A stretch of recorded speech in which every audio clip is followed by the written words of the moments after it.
Fixing equipment you bought and plan to sell off for profit doesn't have to be difficult. In fact, sometimes it just takes your precious time. But what happens to those profits when you need to buy parts for the project? Well, that's when things can get a bit complicated, but it doesn't have to be. There are ways to get around that problem, but you might have to think outside the box sometimes.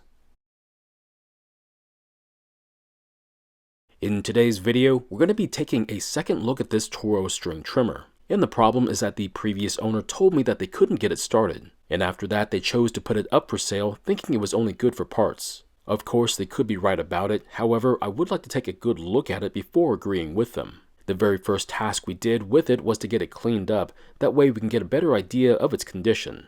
And to be quite honest, it's not in bad shape at all. Yes, there are a couple of items that we need to look at, but overall, it's in good condition. Now, the items that do stand out are the fuel lines, the tank grommet, and the purge bulb, which all have seen better days. Yes, these parts can last for quite a long time, but eventually they'll all need to be replaced. So I guess this is when we add fresh fuel to the tank and see if we'll have better luck starting it than the last person.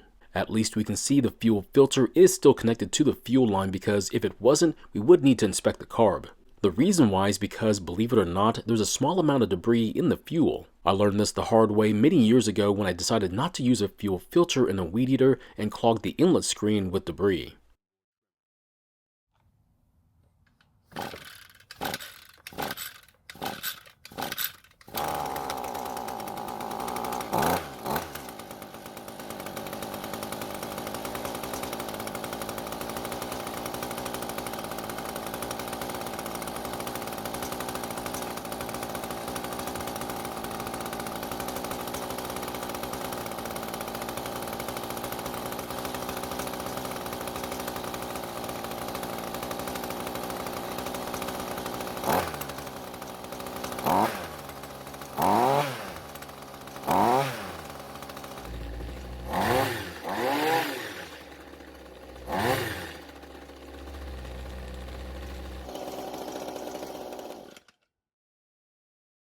So this is a bit awkward because I'm not sure why it didn't start and run for them, but it's running great for me. But if I had to guess, I'd say it was the old fuel they had in the tank, because apparently mixed fuels can't last forever. Just a quick note, if your machine won't start or won't stay running, make sure the fuel is fresh in the tank. If you're not sure that it is, then pour it out and put fresh fuel into it and then give it another try. So if we're not dealing with a no-start situation, then what's the plan? Simple. Replace the leaking fuel tank grommet, fuel lines, and finally the purge bulb. Wait a minute, why replace the purge bulb if it's not broken and still working? Well, that's pretty simple. Now, once these bulbs are no longer clear and take on a bit of color, they're very close to breaking, and there'll be almost no warning when it does break. The other thing that I don't care for is the design of this fuel system.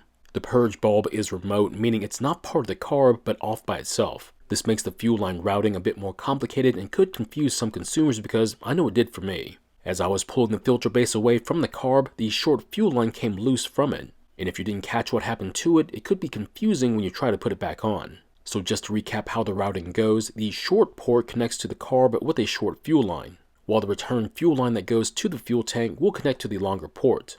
The function of the purge bulb is to pull fuel from the tank through the carb, and any extra fuel is returned back to the tank.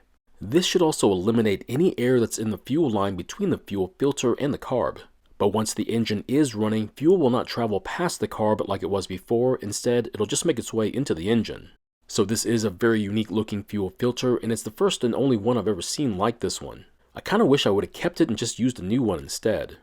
So this is the part where thinking outside the box could be very handy. A new purge bulb like this one could be very expensive depending upon where you get it from. But the issue is, I've already got a bag of bulbs ready, but it's for a different type of fuel system, not this one. And because I bought them in bulk, it makes each one of them very cheap, so I kind of like to use one of them. But if you don't have an issue buying an $8 purge bulb, then please don't do what I'm about to do.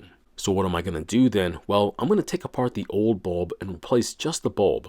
So I started off by carefully removing the ring that secures the bulb to the base, finding a suitable replacement, and then I'm going to glue the ring back on. I do have to warn you that you can very easily stab your hand doing it the way I was doing it, and it's going to hurt a lot too. So take my advice and just buy a brand new bulb instead. There's a lot less pain involved that way. Also, if you choose not to replace it for whatever reason, then that's your choice to make, and I'm okay with it. If you do choose to do this, just make sure you don't apply too much glue, otherwise it could keep it from working. While we wait for the glue to set up, I'll check on the dimensions for the grommet to make sure we have one.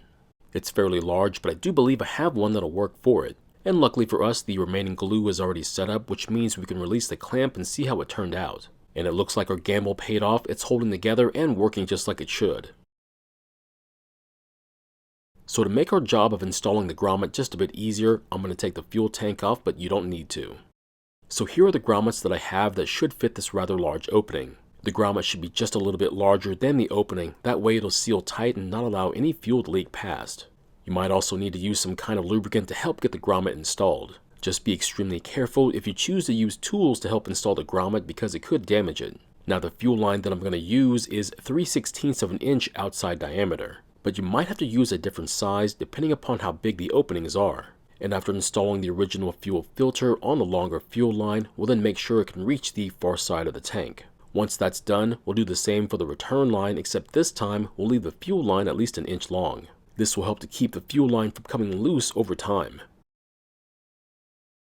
And of course, the last part to install is the purge bulb, and as you can see, it needs to be installed in a very specific way. The top port on the bulb is for the short fuel line that'll connect to the carb. Now you can make it as long as you want, just so long as you don't go crazy. The other port, which happens to be longer, will connect to the fuel line that goes back to the fuel tank as the return line. You could use this opportunity to connect the fuel filter line to the carb, however, we'll do that once the carb is installed. That way we won't waste any fuel line by making it too long and then having to cut it short later on.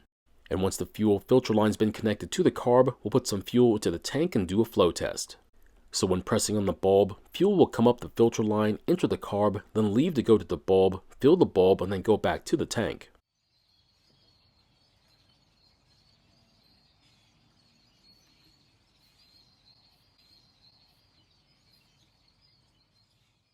Luckily for us, it's flowing just like it's supposed to, but if yours is not, you'll have to go back through the fuel lines again. And if the lines are good and installed correctly, then there might be a problem with the carb. Now this one was pretty easy. The bulb was working before we did the repair and it's working now. But if it didn't work before the repair, then you're going to have a really tough time fixing it. Next, we'll put the rest of the trimmer back together, then we'll start it up just to make sure that it still works like it should.